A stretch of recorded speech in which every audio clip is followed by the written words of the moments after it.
Hi again. So Tara, tell us about these beautiful little baby goats. Aren't they gorgeous? Look at the polka dots. Is it a certain variety with the longer ears? Yeah, I have 4 different kinds of goats. I've been raising goats for 44 years now. It's been a long time. These are called Nubians, and they have long droopy ears and a Roman nose, and they originated from the country of Africa. I also have Boer goats, which are way out in the corner. There's a red goat, well, red head and a white body. It's a pretty sturdy looking goat. Those are called Boers, B-O-E-R, and they are a South African meat goat. I raised her, I just sell her kids, but she had 2 does I get to keep. Woohoo! Yeah. And then I have La Mancha goats, and La Mancha goats have teeny tiny little ears, and they come from Spain. And there's a couple of them out there you can see. There's a black and white one over there. And then I have the Nigerian dwarf goats, are miniature milk goats, and they also come from Africa. And those are the goats that were in that pin up front. So we have some really beautiful, beautiful animals. I've been breeding and watching, choosing genetics for decades and decades now. We have a lot of goats that are very heavy producers. We have goats that are related to top 10 does, which means the top 10 milkers in the country. So we purchased bucks that are related to top 10 does, and so we've got a lot of kids that are related to different top 10 does. They come from some of the top herds in the United States. Veterans Ranch down in Florence. I bought a few bucks from her. She's got gorgeous animals. She's got a lot of top 10 does now. And see Jacob's Pride down in Marana. 6M Galaxy. I don't know, I'm trying to remember. Iron Owl, that's another fancy herd up north. Yeah, so anyway, we got some, I am tickled with the quality of these animals. They have lovely udders and just beautiful. We used to show years ago, and we're hoping to show again. But it's really fun to get in the showroom and compete. And you meet friends that they're just lifelong friends, the people that we meet. Do you go to the fair here? We were showing at the fair years ago, back when the kids were little, but we haven't done it. We've just been trying to hang on to the farm, basically. Yeah. Yeah. So now, how old are these little Nubians? 2 of them. The one down there, and I think this one. They were born on Saturday evening, so they're a couple days old. Oh, and then the rest of these ones are about 3 days old. Yeah, so they're pretty brand new. Wow, that's amazing, and they're walking and everything. They do. They get up and walk and nurse just within minutes. It's amazing. It's an amazing thing to see. So, Are goats very difficult to raise? I don't think so. It is a commitment. If you're going to have a milking animal like a goat or a cow, you've got to be home. You don't go on vacation. Like the goat dairy. Well, because it's a commitment to be home and milk twice a day every 12 hours. That's the thing, is milking. Like chickens are easy. Chickens, you feed them, water them, and you just gather eggs. It's not as hard. I've heard people talk about chickens being like the gateway drug animal to farming. People get chickens first and then they end up getting goats. And so it's pretty fun. They seem really friendly, like a dog. I just love them. Yeah, our goats are all really friendly. They're just very sweet and friendly. So they know their name. They can come when they're called just like a dog. Really? I've read that they're pretty smart. So but it's a blessing. I know.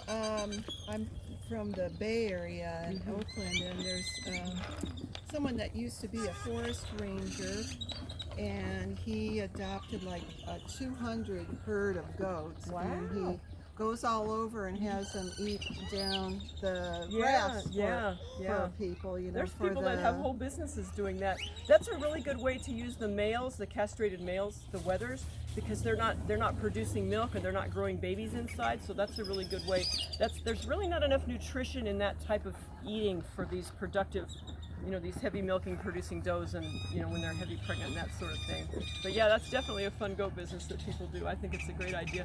They're using them for like fire prevention in California and different places because they eat the brush down. Right. So it's great. Goats are great. You can use them for all kinds of things. They make wonderful pets with good. They need to have good fencing, that's for sure. But they make really good pets. You can use their manure in the garden. They're just fun. I just love them. You can have you know, if you're milking them, you can make, like what we do is we make goat cheese, I make butter, I make yogurt, I make ice cream. I have my great grandmother's ice cream recipe, and it's so good.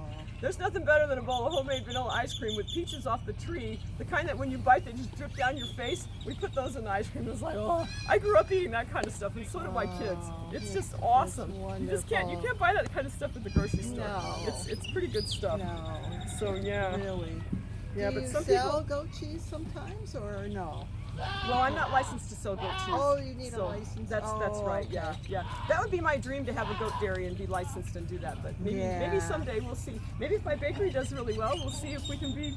Well, you certainly have the goats. Yeah, for because there's a lot of equipment and milking machines, and you have to have a specific types of floors and all that to do a dairy. Yeah, but that's been my dream since I was a teenager, actually, just to have a dairy. Oh, Yeah, exactly.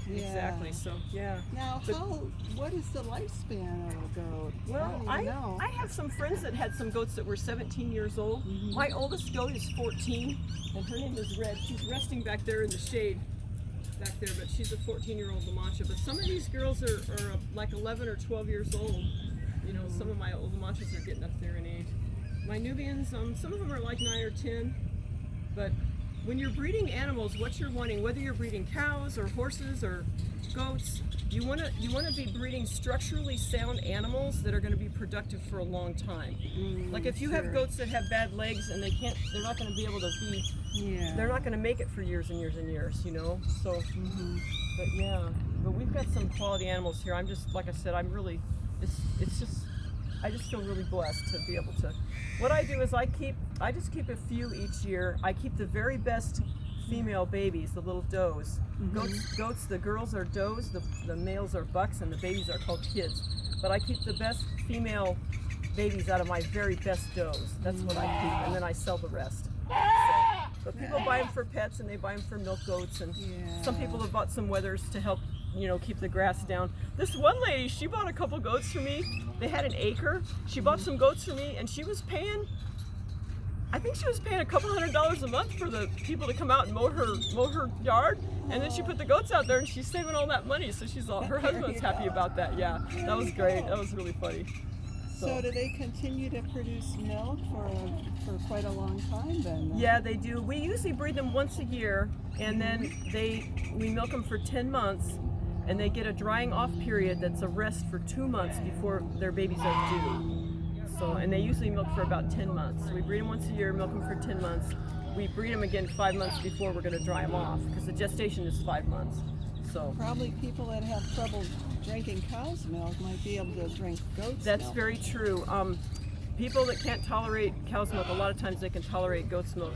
The protein in the goat's milk is softer, and the fat particles, the cream, the particles are a lot smaller, and they're just easier to digest. It's a lot easier. It's really good for like babies that are allergic to cow milk, or people with Crohn's disease and people with cancer. It's just really digestive disorders, all sorts of things, you know. It really helps a lot of people. Yeah. We just love it. Our goat milk is sweet and creamy and lovely and wonderful. It is so good, and I just love it. I like it even better than cow's milk. I do, just personally. But they're both really good to have your own farm, you know, your own farm animals. So yeah. So what else? You've got some citrus right behind. What Yeah. kind of citrus? So our fruit trees, we have. Okay. We have lemon. We have lemon time, trees. We have navel oranges. We have tangerines, and we have some pink grapefruit. And then my little orchard is out there behind the goats that are behind the water trough there. And there I have apples, pears, apricots, peaches, plums, mulberries, nectarines. I think that's everything. And then over here we have a huge fig tree. That fig tree is really big. It's awesome. Is that yours way back there? Those two big, beautiful That's trees? the neighbors. Aren't they beautiful trees? are? Yeah. Do you Those know? are cottonwood trees. Oh, that's what they look. Yeah, Oh, gosh, yeah. they're beautiful. They're beautiful. They're a fast-growing, really nice shade tree. Yeah, and they're indigenous to this area, no? Cottonwood? They like to grow along waterways, like river. Oh, okay. They take a lot of water. Yeah. A lot of water. Oh. Can you tell us what kind of irrigation system you So we have in place? we have flood irrigation, and the water comes from the lakes up there, Uh-huh. and it comes down the canals and from the Salt River, Oh, really? And it comes down the canals, and then we have a little ditch out in the back there. It's about 4 feet deep and about 4 feet wide. And I played in there as a kid for a year. We used to run up and down and play. It was a nice, cool place to play in the summertime when it's hot. So is flood and so there's irrigation, ports. can you tell us what flood irrigation is? Yeah, so flood irrigation is really the best thing in the desert. It's the best thing for the plants. It's the best thing for your garden. It's the best thing for your fruit trees and your pastures. And so the water's ordered every couple weeks, and then it can come any time of the day or night. And there's ports in the side of the ditch that you open when it's your turn. You order the water, the irrigation company tells you when it's going to come. It could be 3 o'clock in the morning. And then you open up the ports, and it floods our whole property. The goats have areas here that are high enough they can get up out of the water, but it floods the entire property front to back. And the water comes about every 2 weeks in the summer, and in the winter it comes once a month. So, yeah. Wonderful. But the produce that I sell at the market is not where there's any irrigation water going through, because you can't. I use water from the city water is what I use to water the produce that we sell, because it keeps people healthy. You don't want to be watering vegetables where water's flowing across where animals are. Animal droppings are, like the chickens and things like that. Yeah, so yeah, because I had thought about putting a garden up front on that side where it's irrigated, and I realized we're not going to do that. So, and you don't have to treat the city water or anything to grow your plants. I just use it like it is. Yeah. So It's more about the soil and the type of soil. Yeah, improving your soil, you can improve any kind of soil with a lot of organic matter. It's the best thing. Whether you got sandy soil, we have clay, we have alkaline soils here, and they're a heavy clay soil. So when we mix in the goat manure and all that compost and stuff, it's wonderful. It helps retain the moisture. It helps kind of loosen the soil up a little bit. Yeah, it's really nice. I put about 3 inches of goat manure on the top of my garden, and I turn it in, and stuff just goes nuts. I use French intensive gardening, where I plant things very close together. It's got a pretty good amount of fertilizer in there, and then we keep it watered and Look at this goat. Yeah, Do they eat oranges? You can see that. Yeah, they love to eat oranges. Oh, so I you didn't can know. see. That's Rooster. She has a rooster on behind her shoulder. You can see it. It's sideways because of the way she's standing. But you can see how they keep the fruit trees trimmed up to a specific height. That's as high as they can reach. That's from them? She's using her foot to pull down. So she's trying for that orange. So, and the vitamin C is good for them, Yeah, it's pretty funny. They'll even eat the lemons too. Oh my God. She's Wonderful. She's trying. That's pretty funny. Oh, Lord. And you have a couple horses, or the horses. Our neighbor has his horses in our back pasture, and it helps us. I see. Yeah, even my dad did that when I was a kid, and the people that owned the house that my folks had sold it to, that we bought them back, they had the same agreement with the neighbor. So he grazes his horses and sometimes his cows back there.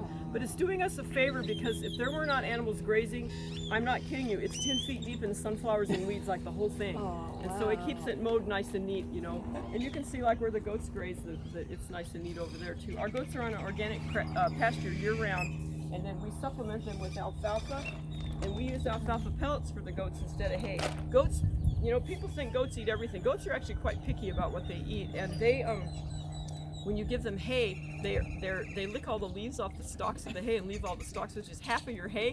So you're wasting half of your money feeding goats hay. So, but this, like I said, this is a pelleted form of alfalfa, and they just eat the whole thing. So there's no waste. And we feed a lot of probably 4 tons a month. I think we're going through right now. It's a lot. That's why I'm really thankful about the bakery business, because the bakery business is how I'm feeding my goats and my chickens. Oh, it wonderful. really helps a lot. It helps a lot, yeah. So We're going to have to wrap things up. okay. I just wanted to say that my daughter Christine just came back from Hong Kong, and that's when we first met you a couple of weeks ago, and she went crazy with your bakery. She was finally getting together with a few friends, hadn't seen her for like 3 years. Oh, nice. And she brought all that to, this little party they had, and everybody was going crazy over it. Where did you get this, Christine? People love it when I go to parties, because they're like, oh, good, Tara's here, we need goat cheese. And fudge, they like that too. I never have to worry about what to bring to a party. That Greenhouse Gardens Farmers Market, I think it's like the best kept secret in Chandler. It's a cute, cute little market. Cameron and Janine they bought the original Riggs little farmhouse there, and I think they have about 3 acres, and they grow their produce right on the farm. They're using organic methods too, not certified also. It's 100% naturally grown, no pesticides, and so when you go there, you can look around the farm and you can see where they're growing the produce. But it's the cutest little market. It's a tiny market. There's about maybe 7 vendors, but there's bees. Honeybees. Honey. Yes. Yeah. There's a little gal selling honey. Her and her mom, they sell honey and pollen.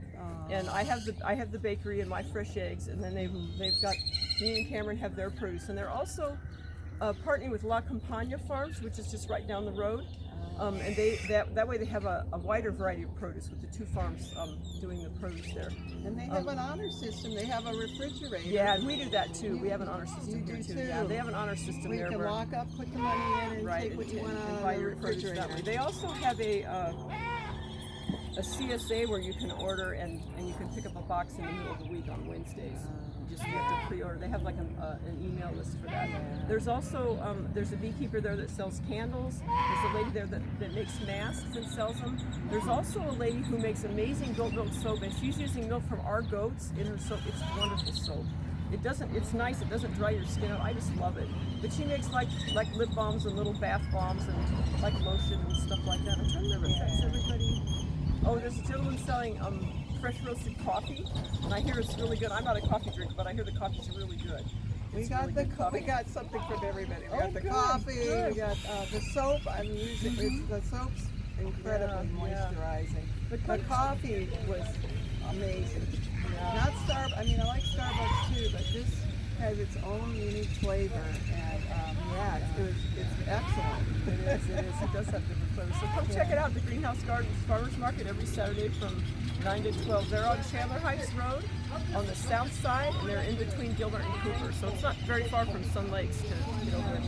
Maybe 15-minute drive, 10-15-minute drive probably. I'm guessing that. So. Well, thank you so much. You're welcome. Emery from Creme de la Ba Farm, Chandler. Yeah, thank you so much. You're welcome. This It's a was pleasure. Wonderful. It's really a pleasure and a privilege to be able to speak with you. So thank you so much for the opportunity.